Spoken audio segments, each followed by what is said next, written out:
Hi, everybody. This is Jimmy, and you're reading with Jimmy. Thanks for visiting our website. We're reading The Prince. This is part three. Hopefully you've read two parts with me. First part and the second part. There are 8 parts. This is number 3. It's translated by Luigi Ricci. The Prince is one of the most famous books, essays ever written. Study in Power by Machiavelli. It's often quoted, but we're reading it together so you can have a firsthand appreciation of what he was trying to tell us. Ready?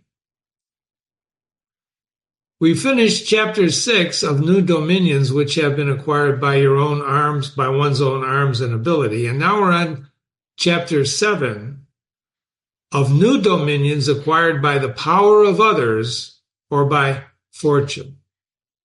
Okay? I want you to remember the word fortune. That's luck, that's fate, something like that. Those who rise from private, and remember what I'm doing here is these little arrows tell you that you should take notes, maybe take a note on what we're talking about, because we're going to look at that in our analysis. And e.g. is an example. Niccolo Machiavelli uses lots of examples, and if you remember, he's writing this to Lorenzo the Magnificent because Machiavelli has nothing else to offer except the wisdom of his observations of men and power. This is, in fact, probably, if not the most document that studies power, the definitive document is one of the best that studies power. Those who rise from private citizens to be the princes merely by fortune have little trouble in rising, but very much in maintaining their position.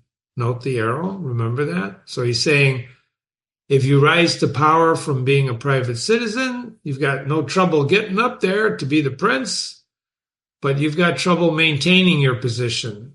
Now you're going to say, well, what does that have to do with me? I'm not a prince, Jimmy.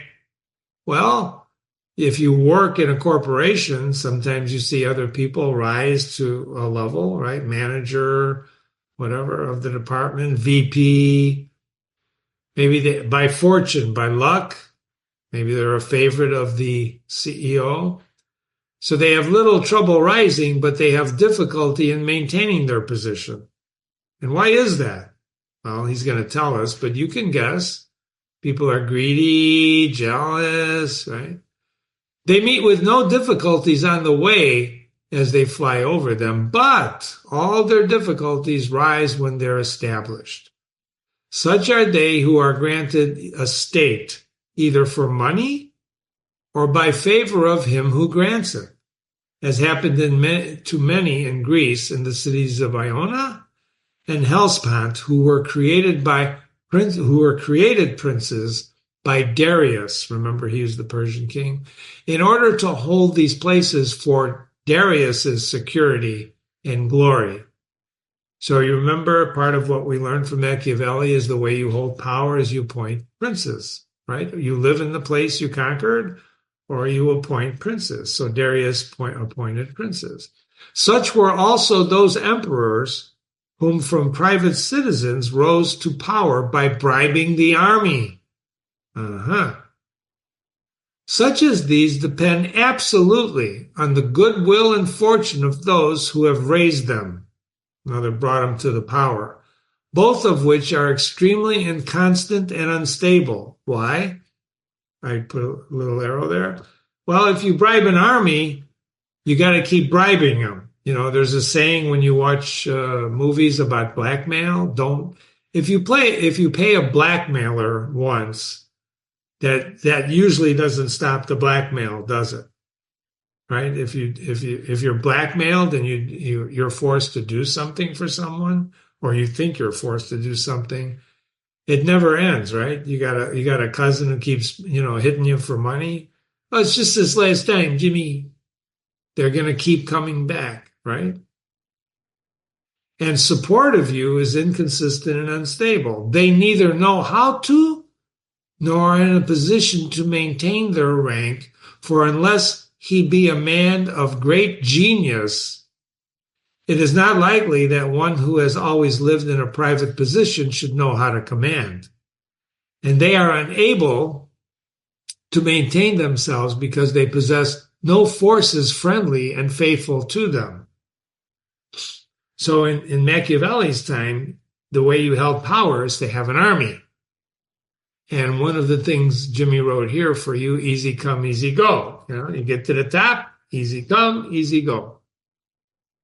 Moreover, note the arrow, right? Moreover, states quickly founded, like all other things of rapid beginnings and growth, cannot have deep roots and wide ramifications, so that the first storm destroys them. Unless, as already said, the man who thus becomes a prince is of such great genius as to be able to take immediate steps for maintaining what fortune has thrown in his lap and lay afterwards those foundations which others make before becoming princes. So unless you're really a genius, if you go up quickly, you're going to come down quickly. Note that. Got it? With regard to these two methods of becoming a prince, what two methods are those? Fortune, right? He outlined them here at the beginning. By the power of others or by fortune. By ability or by good fortune. I will here talk about two examples which have occurred within our memory, those of Francesco Sforza and Caesar Borgia. Okay, so he's going to give you two examples here of two examples that have occurred in our memory. Francesco, by appropriate means and through great abilities, rose from citizen to become the Duke of Milan. So this guy here, and what he had attained after those 1,000 difficulties, he maintained with little trouble.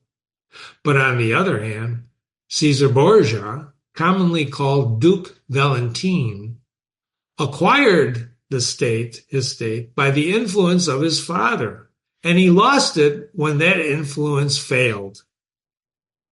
And that although every measure was adopted by Borgia, and everything done by a prudent and capable man could do to establish himself firmly in a state that the arms and the favors of others had given him. So, in other words, it's not for lack of trying that he couldn't hold on to power, Caesar Borgia.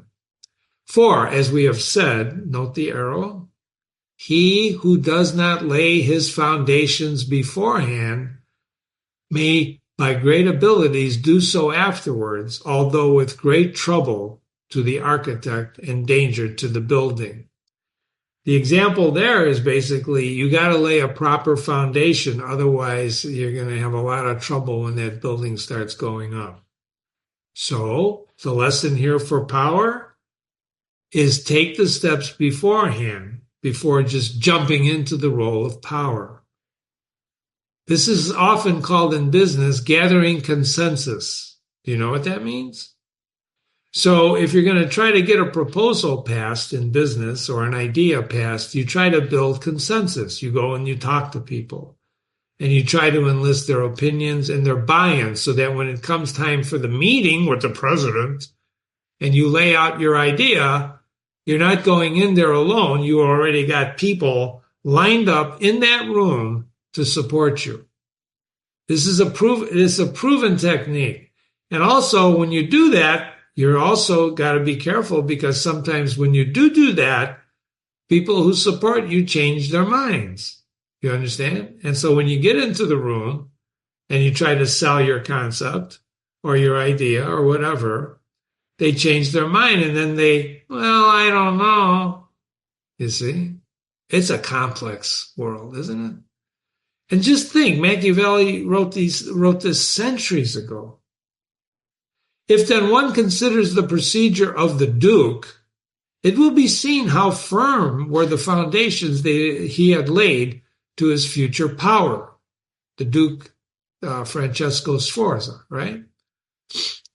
Which I do not think it's superfluous to examine here. I don't think I'm wasting my time telling you about this, as I know of no better precepts for a new prince to follow than may be found in Sforza's actions. And if his measures were not successful, in other words, if what he did was not successful, it was not through no fault of his own, but only by the most extraordinary malignity of fortune. It was bad luck. It wasn't because he didn't do the right things. So he's going to examine how Francesco Sforza maintained power. In wishing to aggrandize the Duke, his son, Alexander VI had to meet very great difficulties, both present and future. Alexander VI is a pope. We're going to read about him in the next reading. But he had great. Now, what he's talking about here is Caesar Borgia, the Duke Valentine, not the Duke of Milan. If you think about it, part of Machiavelli's problem of any translator is which duke is the pronoun referring to, right? So here I told you this is the Duke of Milan, how he will examine Francesco. Well, over here, Alexander the Sixth was the father of Caesar Borgia. So now it's the Duke. So this is not right. This is wrong. Let's draw a line through that. Can we draw a line through that? Let's draw a line through that. I think that's right. What do you think? So we're talking about Caesar Borgia. So who was the son of Alexander VI. And you're going to say, Jimmy, I didn't know popes could have sons. Well, in these days, popes married and had children and family. In the first place, he saw no way of making him ruler of any state that was not a possession of the church. Who's he? He is Alexander VI. He knew that the Duke of Milan, Francesco Sforza, and the Venetians would not consent to his, Alexander VI, attempt to take papal cities, because Faenza and Rimini were already under the protection of the Venetians. This is a little confusing to you, but bear with me, stay with me, and what you'll find out in the next reading is this is all going to become very clear. He takes this apart very methodically, and he assumes Lorenzo the Magnificent, who's reading this, understands every word he says. Well, Jimmy, I don't understand. I'm not Lorenzo. Of course you're not.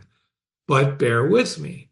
And you don't have to understand everything right now, because the part of what you're going to do when we finish reading this is you're going to go back and reread it yourself or read it again with Jimmy. One reading of a classic like this is not going to do it. It's not going to do it. We're going to have fun pronouncing words and understanding power. But if you're really going to get into this guy Machiavelli, you got to go back and reread and study and think. Well, Jimmy, my head hurts. It's thinking. Well, a great Secretary of Defense, right? Jim Mathis, is it Jim? I think it was.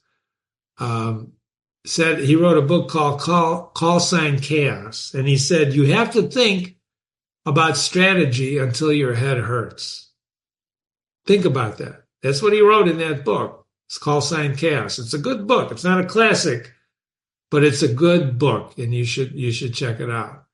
You should think about these things until your head hurts. Well, I don't want my head to hurt. Well, good luck with life then.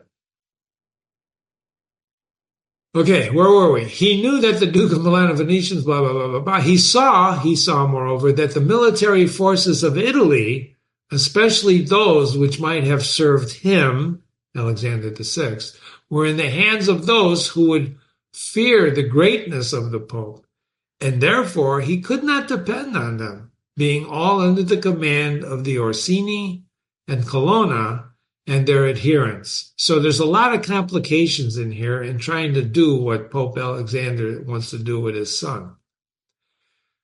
Notice the arrow. It was therefore necessary to disturb the existing condition and bring about disorders in the states of Italy in order to obtain secure mastery over a part of them. This is a very important military and life principle. If it was necessary to disturb the existing condition to master them. What does that mean? Well, if you exercise and you do weights, for example, if you do weights, every time you do an arm curl, what you're doing is you're destroying your muscle tissue. By destroying your muscle tissue when you move that weight up and down in an arm curl, for example, is you're actually wrecking your tissue a little bit. And that's why the next day, after you do a bunch of curls, probably too many, your muscle hurts. And why does it hurt? Well, because you hurt it.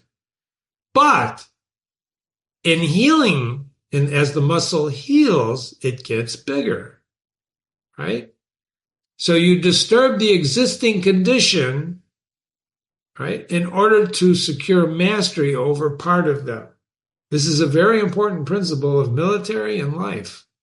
This was easy for the Pope found the Venetians, who, actuated by other motives, had invited the French into Italy. You remember that from the prior readings?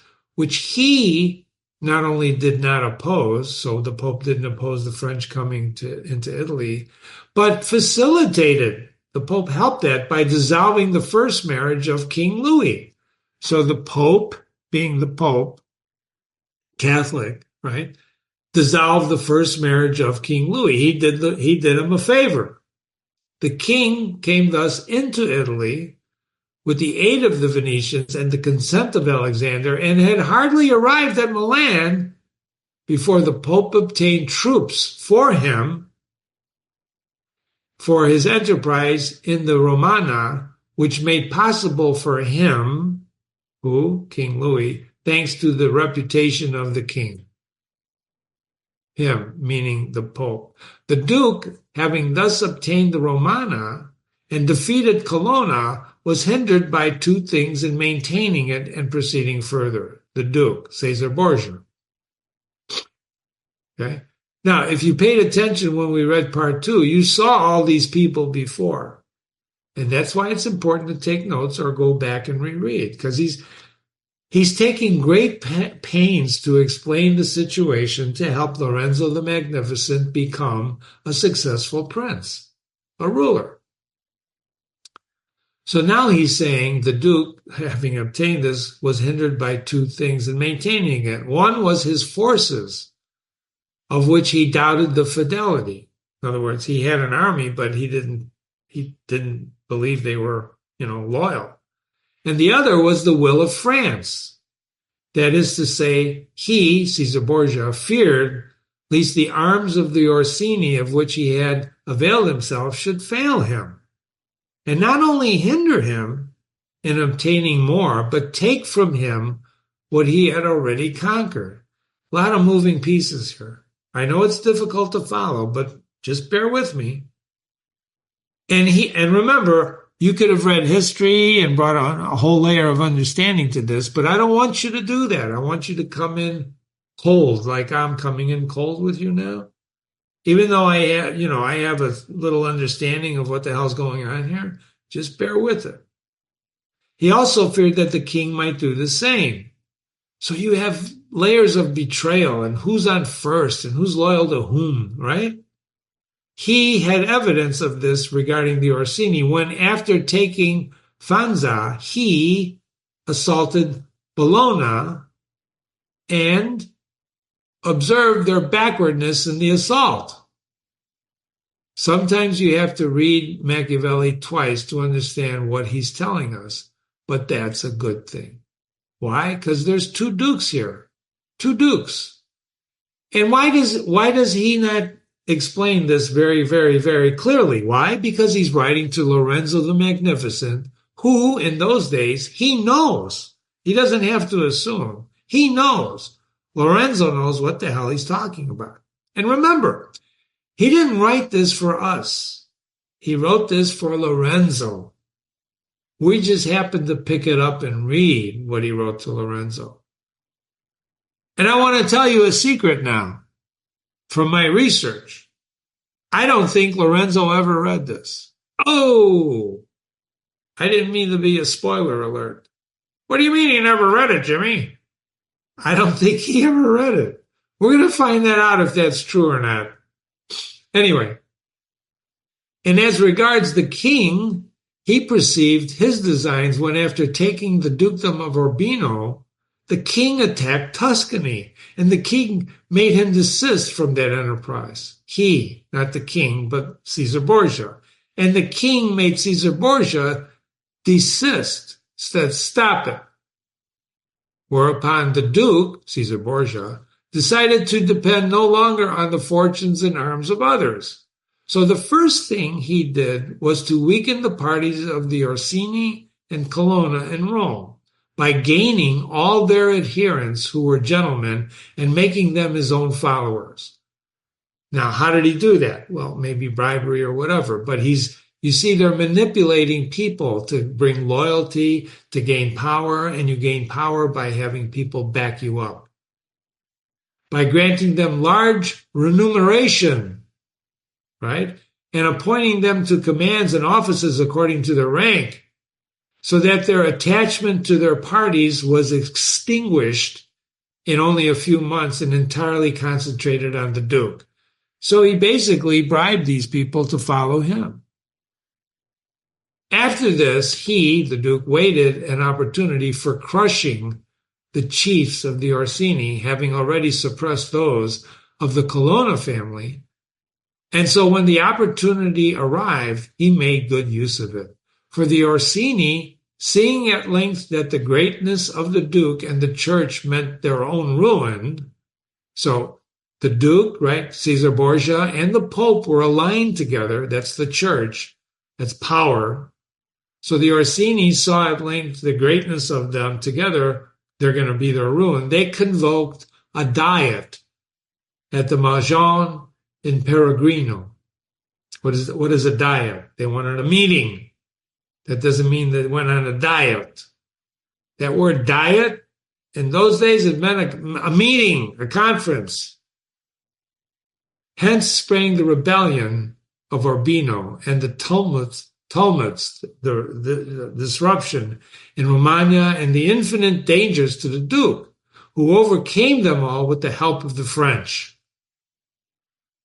You're playing chess with armies, with city-states, with everything involved in the Italian Renaissance. So you're moving armies, it's an unbelievable thing. And if you watch any kind of series, there are series on Caesar Borgia, the Borgias.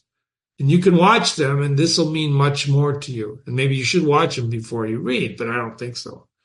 Just remember, this is a study of power, the manipulation of power, how you get it, how you retain it, how you lose it. And you can see what Caesar Borgia is doing with the help of the French. And having regained his reputation, but neither trusting France nor other foreign forces in order not to venture on their alliance, he had recourse to a strategy. Here's what he did. He dissembled his aims. Dissembled. He fooled people. When you dissemble, you pretend, right? You dissemble, you fake out. He dissembled his aims so well that the Orsini made their peace with him, being represented by Signor Paolo, whose suspicions the Duke disarmed with every courtesy. What does that mean? Hello, Signor Paolo. How are you doing? Don't worry about anything. I love you. You know, he dissembled. He pretended. Have you seen people dissemble? Have you seen fakers? Have you seen that? Have you seen it? I think you have.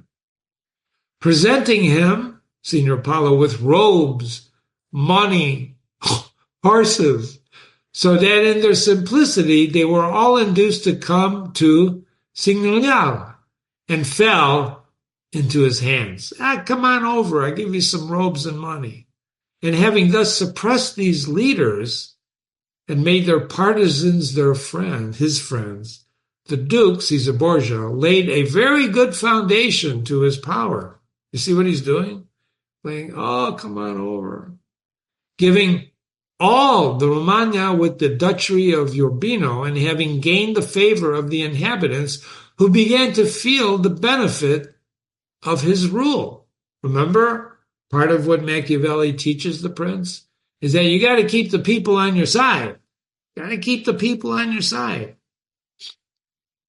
And as this part is worthy of note and of imitation by others, so he's telling Lorenzo, right, the Magnificent, make a note of this. I'm not going to admit to mention it, so that when he took the Romagna, when he, Caesar Borgia, took it, the country, it had previously been governed by weak rulers who had rather despoiled their subjects than governed them.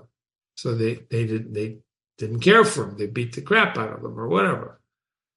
And given them more cause for disunion than for union, so that the province was a prey to robbery, assaults, and every kind of disorder. That sounds familiar. Some leader, instead of union, making people feel a union, they disunion by despoil. You know what despoil means, right? Hurt, harm, despoil them. He, Caesar Borgia, therefore judged it necessary to give them a good government in order to make them peaceful and obedient to his rule. And for this purpose, he, Caesar Borgia, appointed Messrs. Romano di Orco, a cruel and able man to whom he gave the fullest authority. So he makes this guy Orco the guy. Because Romano was governed by weak people, weak rulers, and it was chaos, right? So he gives this guy full authority. This man, Orco, in a short time was highly successful in rendering the country orderly, united, and whereupon the Duke, not deeming such excessive authority expedient, lest it should become hateful.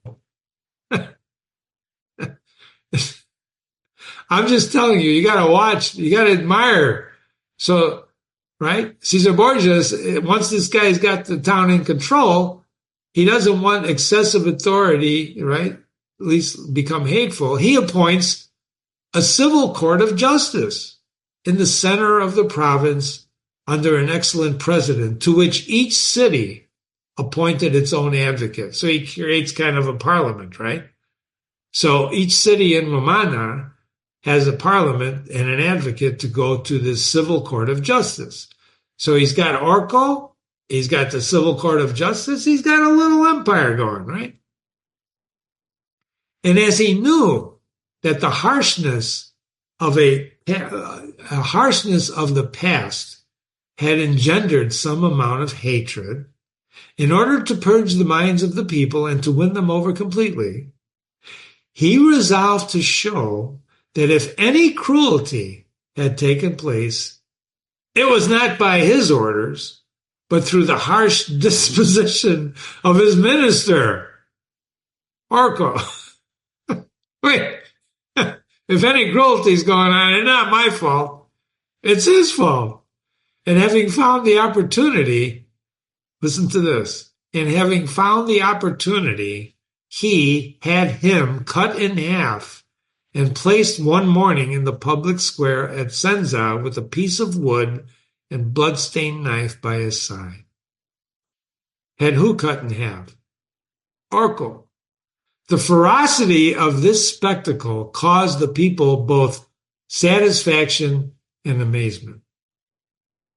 But to return to where we left off, I'm not suggesting you cut your opponents in half. I'm just telling you, for a man to document this and help us understand what power is, what it's not, I don't know. Well, Jimmy, where's the morality in this? Well, we're going to talk about that when we analyze it.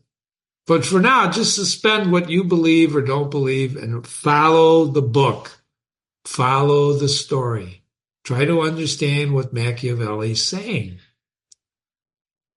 The Duke, being now powerful and partly secured, against present perils, being armed himself, and having in great measure put down the neighboring forces which might injure him, he had now to get the respect of France.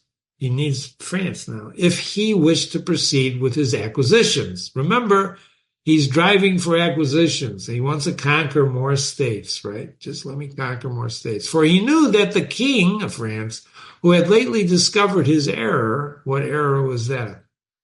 Maybe showing up in Italy?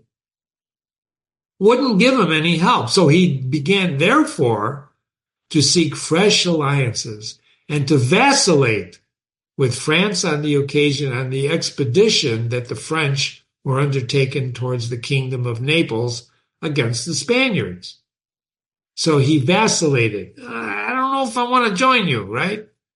As the French go after Naples against the Spanish, who were besieging Gaeta. See, so you have Spain, you have France, you have Italy, city-states in Italy. It's a mess, right? And don't forget, there is no communication here, right? There's horseback riders with maybe a letter. There's no cell phone. There's no wire. There's no telegraph wire. There's nothing. There's just people with intentions. They got to be everywhere. This guy's got to be everywhere and understand plots and people and motivations. Holy cow, how do you keep it straight? His intention was to assure himself of them, which he would have succeeded in doing if Alexander had lived. And that's what we call, you got an insight now. Alexander, the Pope, was his dad. He died had he lived, but he died. He died. And who gave him the power? Alexander VI, the Pope, right? Isn't that what we said back here, right? Way back here when we were reading. Alexander VI, right here. Wow. Wow, wow. These were the measures taken by him with regard to the present. So to the present meaning the now. As to the future, he feared, Caesar Borgia, that a new successor to the states of the church might not be friendly to him and might seek to deprive him of what Alexander, his father, had given him. And so he sought to provide against this in 4 ways. First, he destroyed all who were of the blood of those ruling families which he had despoiled in order to deprive the Pope of any opportunity. So he's got to kill all the people. Jimmy, this is bad stuff. Well, it is, but let's see if he does. This is what he's doing, and Machiavelli's just telling this. So he's got to destroy, right, who were of the blood of the ruling families that he despoiled, that he really didn't, that he hurt, to deprive the new pope of any opportunity to come against them. And secondly, by gaining the friendship of the Roman nobles so that he might, through them, hold, as it were, the pope in check, the new pope. And third, by obtaining as great a hold on the college as he could. The college, what? Of bishops, of cardinals. And fourth, by acquiring such power before the Pope died as to be able to resist alone the first onslaught. Whew. Of these 4 things, he had at the death of Alexander accomplished 3, says Machiavelli. And the 4th he almost accomplished. For of the disposed rulers, he killed as many as he could lay his hands on, and very few escaped. Right? Of the disposed rulers that he had gained, that he conquered. Because remember, he doesn't want any bad blood. He had gained to his party the Roman nobles, and he had a great influence on the College of Cardinals. Now, as to the new possessions, he designed to become the Lord of Tuscany, and he had already possessed Perugia and Piombino, and had assumed the protectorate over Pisa. So he's gained these countries. And as he had no longer to fear the French, for the French had been deprived of the kingdom of Naples by the Spaniards. Remember, they were fighting before? So it looks like the Spain, won in such a way that both parties were obliged to buy his friendship. He seized Pisa. He takes that too. And after this, Lucca, Siena at once yielded. We're in your debt greatly through the hate of the Florentines and partly through fear. And the Florentines had no resources, so that had he succeeded, as he had done before, in the very year that Alexander died, he would have gained such strength and renown as to be able to maintain himself without depending on the fortunes or strength of others, but solely on his own power and ability. So he did everything right, almost right, and he almost got there, but he didn't get there. Alexander died 5 years after Caesar Borgia had first drawn his sword.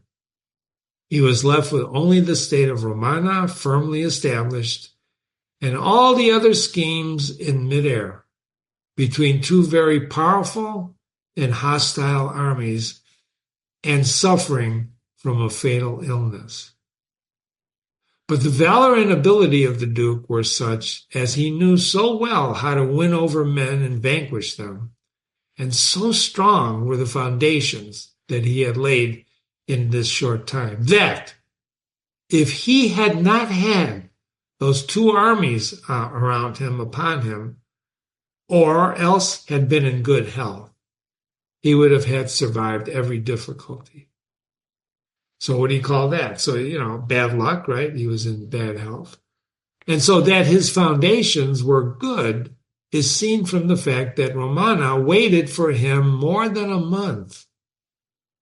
In Rome, although half dead, he remained secure. And although Rome, right, where the Pope, his father, was, and although the Bologna, Vitelli, and Orsini entered Rome, they found no followers against him, against Caesar Borgia. He was able, if not to make Pope whom he wished, at any rate to prevent a Pope being created whom he did not wish. So even though he's sick, he's got armies fighting him, he's got enough power to do this, not to make the Pope. If he couldn't make the Pope he wanted, he could stop the Pope being created who he didn't wish. But if at the death of Alexander he had been well, everything would have been easy. And he told me, Caesar Borgia told me, on the day that Pope Julius II was elected, that he had thought of everything which might happen on the death of his father and provided against everything, except he never thought that at his father's death, he would be dying himself. You understand? So he thought of everything except that he would be dying himself. This is very important. He told me. One of the things Machiavelli claims in The Prince is that he's got firsthand knowledge of how men, not only through the study of history, like he does with Darius and the Spartans and so on, as you'll see, but his study of power through these times, he was very close to these people. He told me. Remember, he's telling this to Lorenzo de' Medici, right, or Lorenzo the Magnificent, how to be a prince. So when he said Caesar Borgia told me that he thought of everything except that he's dying himself, so he couldn't do it. He couldn't maintain the power. For with his great courage and high ambition, now you got to understand courage and high ambition from the point of view we're talking about. Great courage and high ambition. He certainly has ambition, cut people, kill people, right? He could not have acted otherwise. And his designs were only frustrated by the short life of Alexander and his own illness. Whoever therefore deems it necessary in his new principality to secure himself against enemies, note the arrow, to gain friends, to conquer by force or fraud, to make himself beloved and feared by the people, followed and reverenced by the soldiers, to destroy those, look at this long sentence, who can and may injure him, introduce innovations into old customs, to be severe and kind, magnanimous and liberal, suppress the old militia, create a new one, maintain the friendship of kings and princes in such a way that they are glad to benefit him and fear to injure him, such a one can find no better example than the actions of this man, of Caesar Borgia. That's high praise for what we just read about what he did. Now you're going to say to yourself, well, Jimmy, something's wrong here. This guy, it sounds like this guy doesn't have a conscience. He just thinks killing is normal. Well, in those days, maybe it was, but you don't think killing is normal here, right? Is that what you're saying to me? Email me, Jimmy@readingwithjimmy.com. Jimmy@readingwithjimmy.com. I want you to think about what you're saying, and I want you to think about what Machiavelli's saying. He's saying basically, if whoever deems it necessary in his new principality, his new empire, to secure himself against enemies, gain friends, conquer force, blah, blah, blah, blah, right? Once you get power, if you want to do that, you're going to find no better example than the actions of this man. I don't know if you believe that, quite frankly. I don't know if I believe that. I kind of understand it. And I don't have to believe it or accept it, right? I have to understand it. I don't have to believe it. I have to understand it. The only thing he can be accused of is that in the creation of Julius II, he made a bad choice. Remember, he chose the Pope, right? For, as had been said, not being able to choose his own Pope, he could still prevent anyone individual being made the Pope, and he ought never to have permitted any of the cardinals to be raised to the papacy whom he had injured, or who, when Pope would stand in fear of him. For men, look at this arrow, pay attention. Men commit injuries either through fear or through hate. This is one of those Machiavelli gems, right? Men commit injuries either through fear or through hate. And so Machiavelli's basically saying he made Julius II was a bad choice because when the Pope would stand in fear of him. Those whom he injured were, among others, these are the people he, Caesar Borgia, San Pietro, Veneca, Colonna, San Giorgio, and Arsino, and all the others, if elected to the pontificate, would have had to fear him, except Rohan and the Spaniards, and the latter through their relationship and obligation to him.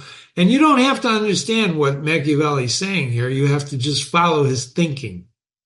You don't have to know who these people are.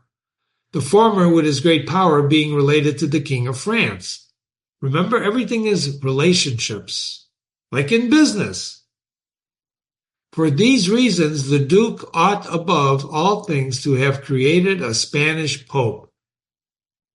And if unable to do that, he should have consented to Rohan being appointed and not San Vitello di Vincula.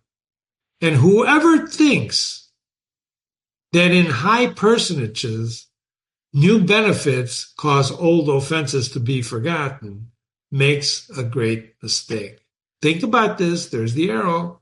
Whoever thinks that in high personages, new benefits, when you get new benefits from a highly placed individual, cause any offenses you may have taken to be forgotten, you make a great mistake.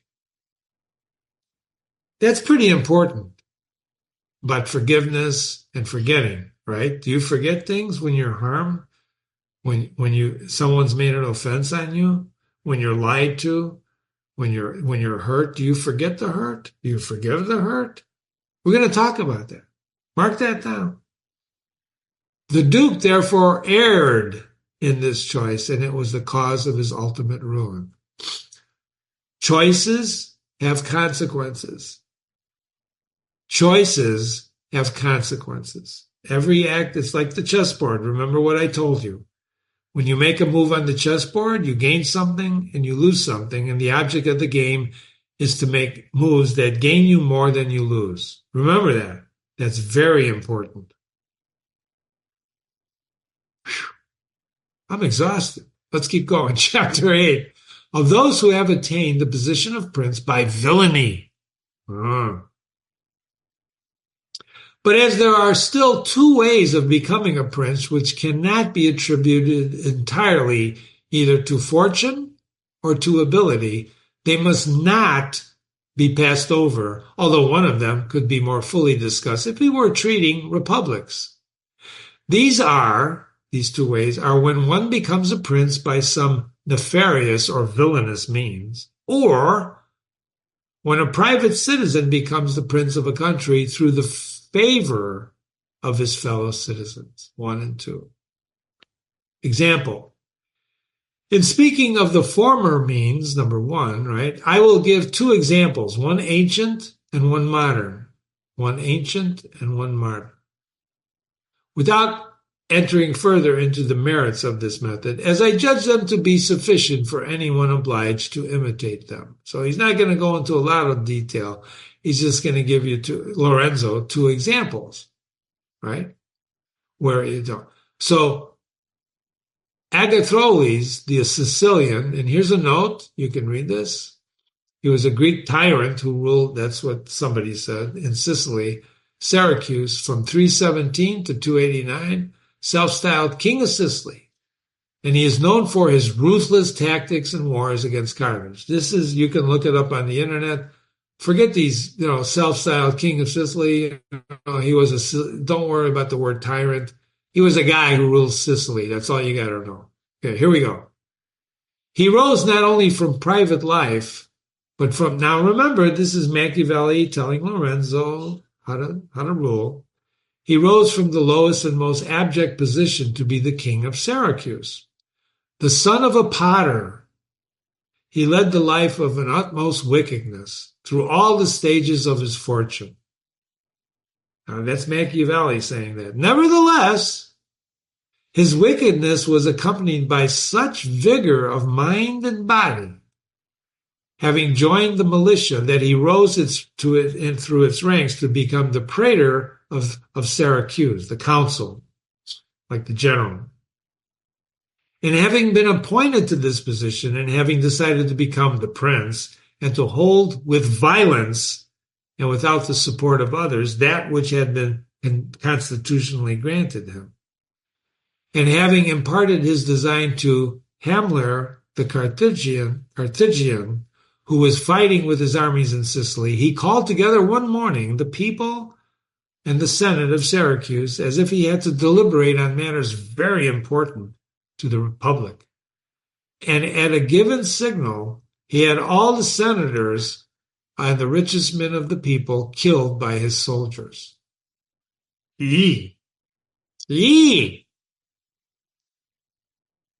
After their death, he occupied and held rule over the city without any civil strife. You think?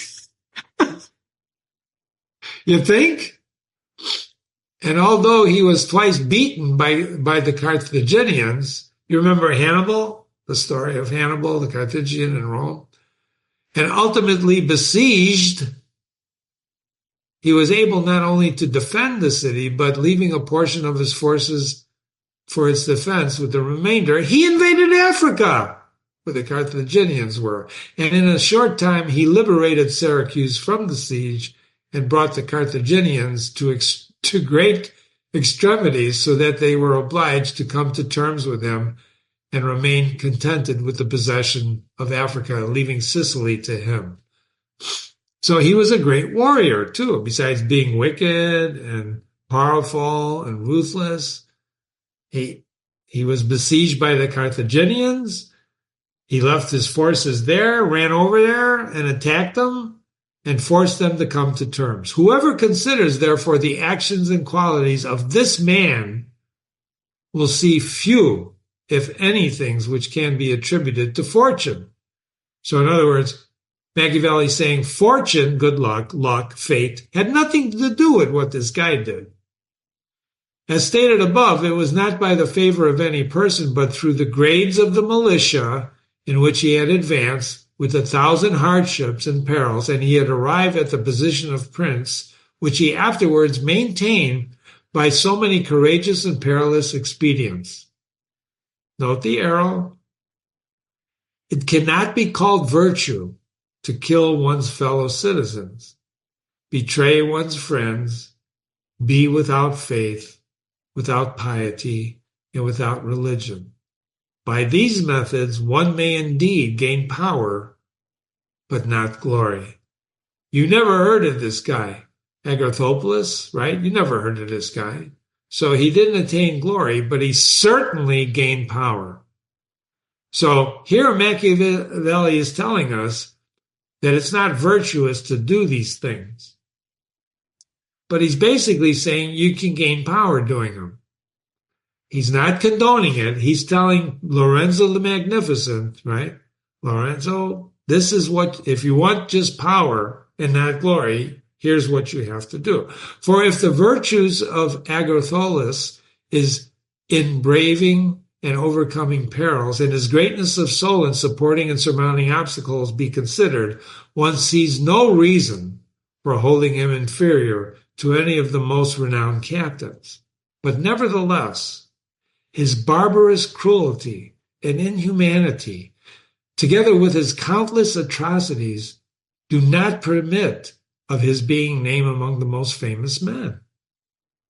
We cannot attribute to fortune or virtue that which he achieved without either. That's very important. You can't attribute to fortune had nothing to do with what he achieved. In our own times, during the pontificate of Alexander VI, Oliverotto da Fermo, Mr. Fermo, had been left a young fatherless boy under the care of his maternal uncle, Giovanni Fogolini, who brought him up and sent him in early youth to be a soldier under Paolo Vitelli, in order that he might be trained in that hard school and obtain a good military position. So now he's doing another example. On the death of Paolo, he fought under his brother Vitellozzo, and in a very short time, being of great intelligence and active in mind and body, he became one of the leaders of his troops. Who? Oliverotto di Fermo, Mr. Fermo, right? But, deeming it servile to be under others, he resolved, with the help of some citizens of Fermo, who preferred servitude to the liberty of their country, and with the favor of Vitelli, to occupy Fermo.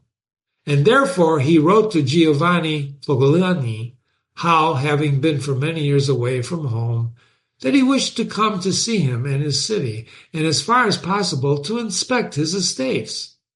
And as he had only been labored to gain honor, in order that his fellow citizens might see that he had not spent his time in vain, he wished to come honorably, accompanied by 100 horsemen, his friends and followers. And he prayed him that he would be pleased in order that he should be received with honor by the citizens of Fermo, by which he would honor not only him, Oliverotto, but also himself, right? As he had been his pupil. Remember, he studied under him, Oliverotto. So, Oliverotto, but also himself, had been his pupil. Giovanni did not fail in any due courtesy towards his nephew. He caused him to be honorably received by the people of Fermo. Oh, this is great. And he lodged him in his own houses. And after waiting for some days to arrange all that was necessary to his villainous projects, Oliveretto invited Giovanni Forgolini and all of his principal men to Furno to a grand banquet, and after dinner and the entertainments usual at such feasts, Oliverotto artfully introduced certain important matters of discussion, speaking of the greatness of Pope Alexander and of his son Caesar Borgia, and of the other enterprises, to which discourses Giovanni and the others having replied, he at once rose, saying, these matters should be spoken of only in private places. So he withdrew into a room where Giovanni and the other citizens followed him. They were no sooner seated than soldiers rushed out of hiding places and killed Giovanni and all the others. After which massacre, Oliverotto mounted his horse, rode through the town, and besieged the chief magistrate in his palace, so that through fear they were obliged to obey him and form a government of which he himself was made prince. And all those being dead, whom if discontented could injure him, Oliveretto fortified himself with new orders, civil and military, in such a way that within a year he held the principality, that he was not only safe himself in the city of Fermo, but he had become formidable to all his neighbors. I would say, right, he killed everybody. And his overthrow would have been very difficult, like that of Agathocles, if he had not allowed himself to be deceived by Caesar Borgia. We just learned about him, right? So Oliveretto was deceived by Caesar Borgia. So when he captured the Orsini and Vitelli at Signala, as already related, we already told you that, where he was also taken 1 year after the parricide that he had committed and strangled, together with Vitellozzo, who had been his teacher in ability and atrocity. Some may wonder how it came about that Agathocles and others like him could, after infinite treachery and cruelty, live secure for many years in their country and defend themselves from external enemies without being conspired against by their subjects. Although many others have, owing to their cruelty, been unable to maintain their positions in times of peace, not to speak of uncertain times of war. I believe this, what he just told you, how they're able to last so long, arises from the cruelties being exploited well or badly. Well committed may be called these, if it is permissible to use the word well of evil, right? Well, when cruelties are well, good cruelties. Can a cruelty be good? See, if it is permissible to use the word well of evil. Machiavelli knows what he's talking about, ladies and gentlemen. It's not that he doesn't know that being cruel is evil. This parenthesis says that. So well of those which are perpetuated once for the need of securing oneself, and which afterwards are not persisted in, but are exchanged for measures that are useful for the subjects as possible. So in other words, good cruelty is okay in order to secure yourself as the prince. And then you don't do it perpetually. You see? Bad cruelties committed are those which, although first have few, they increase rather than diminish with time. So a little cruelty in the beginning is okay. Why is Jimmy laughing? Well, who talks like this? Who talks like this? Who tells the truth like this? When Jimmy was a little kid, a little cruelty by his parents went a long way. My dad used to have, in those days, a razor strap. You know what a razor strap is, ladies and gentlemen? It's a long thing that barbers used to use to sharpen the razors that they shaved with. It was an amazing strap. It was about 5 inches wide, maybe 3 feet long. It had a metal clip that you hung it on a hook. It was an amazing thing, an amazing thing. My dad never hit me. My dad My dad never hit me with that strap, but I knew about the strap.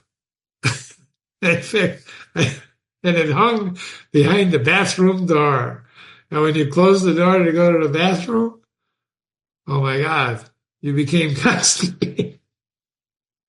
Because all you did, your imagination, imagine that strap hitting the hell out of you on your butt. I'm just saying. So, why am I saying this? These are not straps. They were actually cruel. These people killed people to maintain power. So if you believe there's no such thing as good cruelty, is there?